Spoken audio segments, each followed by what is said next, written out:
कहानी किसी राजा की नहीं, ये कहानी है एक किसान के बेटे की और एक ऐसी बेटी की जिसे स्कूल तक जाने की इजाजत भी नहीं थी।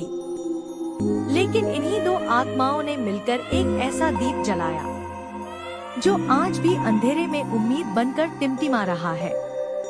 ये कहानी है महात्मा ज्योतिबा फुले और सावित्रीबाई फुले की। 1831 एक ऐसा समय जब जाति जन्म से तय होती थी और शिक्षा केवल उच्च जातियों की बपौती थी। एक छोटे से गांव खानदेश में जन्मे ज्योतिराव बचपन से ही खेतों में काम करते, लेकिन सवाल करना नहीं छोड़ा।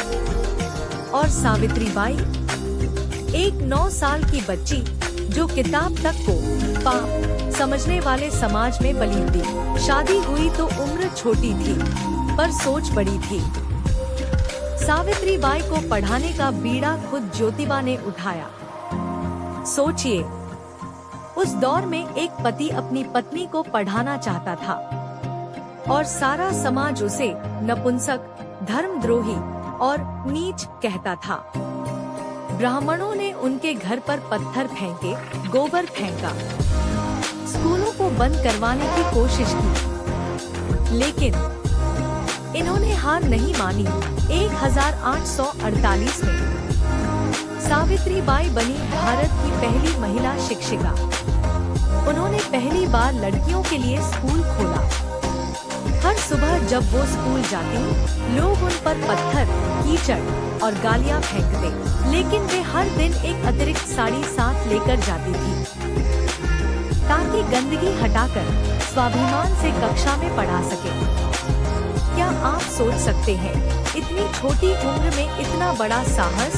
उन्होंने विधवाओं के लिए पुनर्विवाह शुरू किया, अनाथ दलित बच्चों को गोद लिया, बाल हत्या रोकने के लिए कुएं बनवाए जहां महिलाएं नवजात फेंकने के बजाय उन्हें सुरक्षित छोड़ सकें। और ज्योतिबा, उन्होंने सत्यशोधक समाज की स्थापना की, जहां कोई ईश्वर नहीं, कोई जात नहीं, सिर्फ इंसानियत थी। उन्होंने ब्राह्मणवाद को ललकारा और शिक्षा को सबका अधिकार घोषित किया।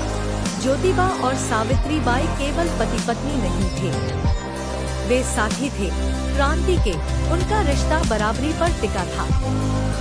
सावित्रीबाई कहती थी, जैसे दीपक बिना बाती नहीं जलता, वैसे मैं बिना आपके ज्ञान के अधूरी हूँ।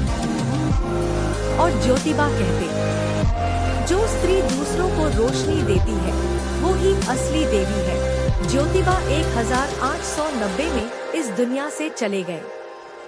सावित्रीबाई ने आखिरी सांस तक उनकी राह को आगे बढ़ाया।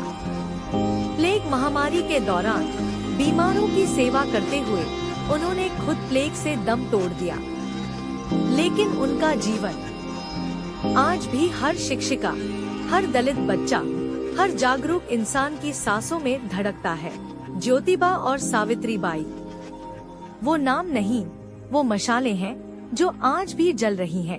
अगर आप अपने बच्चों, बहनों, पत्नियों और खुद को कोड़ोट गुलामी से आजाद देखना चाहते हैं तो उनके जैसा सोचिए, क्योंकि जहाँ शिक्षा हो वहाँ प्रेम होता है, और जहाँ प्रेम हो वहीं क्रांति होती है। सावित्री ज्योतिबा, भारत की असली शक्ति।